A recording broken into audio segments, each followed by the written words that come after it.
এইখানে আলিয়াসে যে ছবিগুলো ডিসপ্লে হচ্ছে এগুলো বেসিক্যালি আমার প্রায় ৭ বছর ধরে আঁকা ছবি। এখানে ২৫টা পেইন্টিংস আছে যেগুলো বেসিক্যালি অয়েল কালারে আঁকা। অ্যান্ড ক্যানভাসগুলো সব একই সাইজ। এটা 16x9 পজিশনের এবং এখানে বেসিক্যালি এগুলো সব ২ ফিট বাই ৪ ফিটের ছবি। অ্যান্ড এই ছবি আমি আসলে ছবিগুলো আঁকার পরিকল্পনা আসলে অর্থে করেছি বলা যাচ্ছে না, কারণ হচ্ছে আমি প্রায় ২৬-২৭ বছর আসলে পেন্টিং করিনি। আমি অন্যান্য সিনেমা মেকিং অ্যান্ড আদার্স কাজে মনোযোগী ছিলাম। সো কোভিডের সময় থেকে আমি আসলে আবার আঁকতে শুরু করি। 94-এ আমি লাস্ট এঁকেছিলাম। এরপরে আমি যখন প্রথম কোভিডের পরে ক্যানভাসের সামনে দাঁড়াই, প্রথম আমার কাছে আমার ক্যানভাসে আসলে একটি নারী অবয়ব এসে হাজির হয় এবং তাকে আমি ওয়েলকাম করি। অ্যান্ড তারপরে আমি দেখলাম যে আমি আমার ভাবনাগুলো আসলে ওই কেন্দ্রিক আগাতে থাকলো এবং তারপরে একটি একটি করে অসংখ্য ছবি, অসংখ্য অবয়ব আমার কাছে এসে হাজির হলো এবং আমি তাদেরকে ক্যানভাসে ওয়েলকাম করলাম। সেই ছবিগুলো দিয়ে এখানে ২৫টা ছবি, এখন ২০২৫ সাল। অ্যান্ড আলিয়াস প্রসেসে আসলে ২৫টা ছবি টানানোর মতো স্পেস আসলে ছিল না বলে আমি আসলে নিজে কিউরেট করেছি এবং আমি এখানে একটি দেয়ালও দিয়েছি, যেন আমার বাড়তি দেয়াল বা যদি বলি আমি আসলে অনেকগুলো জোনে ভাগ করেছি জায়গাটাকে। সো এটা যেহেতু আমার ফার্স্ট কিউরেটিং, আমার ফার্স্ট সোলো এক্সিবিশন অ্যান্ড সব কিছু মিলে। সো এটার বেসিক্যালি এটার টাইটেল হচ্ছে she the universe, the infinity within her. So এখানে আসলে শি বা ওমেন বা নারী যে অর্থে এসছে, এটা আসলে ইউনিভার্সের মেটাফোর হিসেবে আসছে। সো ইউনিভার্সে আমরা যারা আসলে এখন জীবনযাপন করছি, আমার ফিলিং আসলে আমি এঁকেছি যে আমার জীবনের চাওয়া পাওয়া, পাওয়া না পাওয়া, বেদনা, কষ্ট, রাজনীতি, হ্যাঁ, আমার যে অভিজ্ঞতা, আমার যে ফিলিং, আমার কাছে আর্ট আসলে একটা এক্সপিরিয়েন্স। সো আমি যা এক্সপিরিয়েন্স করেছি ওই মুমেন্টে, ওই সময়ে, এই যে ছবিটা এঁকেছি সেই সময়ে, সেটাই আমার ক্যানভাসে আসছে।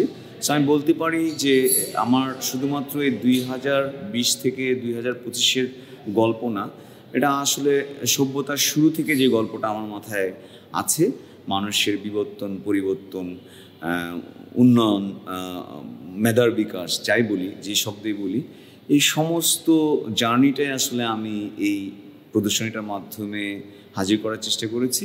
কিন্তু এখানে একটা মজার ব্যাপার হচ্ছে, আমি কোনো ছবির আলাদা করে কোনো টাইটেল নেম দিইনি, আলাদা করে কোনো ডেসক্রিপশন লিখিনি, বিকজ আমি চেয়েছি যে আমি যে ভাষায় কথা বলছি পেন্টিংসে বা ক্যানভাসে, সেইটা আসলে দর্শক বা ভিজিটর কীভাবে আসলে ইন্টারপ্রেট করে। কারণ আর্টের মজা হচ্ছে আসলে আমি যে অর্থে আঁকলাম সেই অর্থেই একজনকে বুঝতে হবে, আমি এটাকে মনে করি না। সো আমি মনে করি যে আমি যে অর্থে এঁকেছি, অন্য একজন যদি এটা থেকে অন্য কোনো রস আস্বাদন করতে পারে, সো সেটা একটা প্লাস। সো সেই কারণে আমি কোনো ডিসক্রিপশন দিইনি এবং কোনো টাইটেল নেমে দিইনি। আমার টাইটেল নেম একটাই, she the universe, the infinity within her. So এই হচ্ছে টোটাল গল্প। অ্যান্ড এখানে আমি একটু ধন্যবাদ দিতে চাই আমার এই যাত্রার সাথে, আমার এই জার্নিটার সাথে আলিয়াস প্রেসের ডিরেক্টর ফাসোয়া অনেক হেল্প করেছে। সে ইভেন আমার বাসা পর্যন্ত গিয়েছে উত্তরায় আমার পেন্টিংগুলো রিয়েল দেখার জন্য।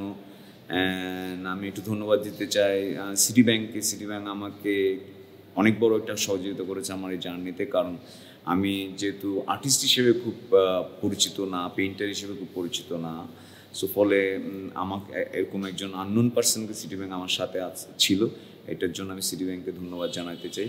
এবং আমাদের আশিস খন্দকার, অভিনেতা এবং পরিচালক, সো তিনি আমাকে আসলে বেসিক্যালি উদ্বুদ্ধ করেছেন এইখানে এক্সিবিশন করার জন্য। সো আমি তাকেও ধন্যবাদ দিতে চাই এবং আরও অনেকেই আমার বন্ধুরা, আমার ছোটো ভাইয়েরা যারা আমার সাথে যুক্ত আছে, সবাইকেই আমি আসলে ধন্যবাদ দিতে চাই এই এক্সিবিশনের সাথে থাকার জন্য। এবং অসংখ্য মানুষ এখানে এসছেন ছবি দেখতে। এবং মজার ব্যাপার হচ্ছে, আমি আসলে কোনো ক্যাপশন না দিলেও, কোনো ন্যারেটিভ না লিখলেও আসলে ছবিগুলো অনেকটাই কাছাকাছি জায়গায় দর্শক বলেন, ভিজিটর বলেন, তারা আসলে নিজেদেরকে সম্পৃক্ত করছে। সো যেমন গতকালকেও একজন ভদ্রমহিলা আমাকে বলছিলেন যে উনি আসলে ওনাকেই দেখতে পেয়েছেন এই ছবিগুলোতে। সো ইট দিস ইজ আমার জন্য ধরেন খুবই ইন্সপায়ারিং। অ্যান্ড আমি সবাইকে বলবো যারা এখনও আসেনি, আমরা 26 তারিখ পর্যন্ত আছি এখানে। এক্সিবিশনটা 26 তারিখ পর্যন্ত চলবে জুলাইয়ের। সো 26 তারিখ, এটা প্রতিদিনই 3টা থেকে ওপেন হয়, 3টা থেকে 9টা পর্যন্ত এটা চলে। সো আমি থাকি এখানে। আমি বলবো যে যারা এখনও দেখেননি, সম্ভব হলে প্রদর্শনীটা দেখবেন এবং আপনাদের মতামত জানাবেন। একই সাথে আমি যেহেতু সিনেমা মেকিংয়ে কাজ করি দীর্ঘ সময় ধরে, আমার একটা স্বল্পদৈর্ঘ্য ছবি এখানে দেখানো হচ্ছে প্রতিদিন 7টায়। সো সেই ছবিটা বেসিক্যালি 11 মিনিটের একটা ছবি, যে ছবিটা গত 2022 সালে পৃথিবীর প্রায় 20টার মতো ফেস্টিভ্যালে রান করেছে, অফিসিয়াল সিলেকশন পেয়েছে এবং 4টা জায়গা থেকে best film and best silent film and একই সাথে বেস্ট ডিরেক্টরের পুরস্কার পেয়েছে। সো এটা একটা ইনফরমেশন, বাংলাদেশের জন্য এটা একটা গর্বের বিষয়। অ্যান্ড সবাইকে আমার এই যাত্রার সাথে সম্পৃক্ত হওয়ার অনুরোধ জানাচ্ছি।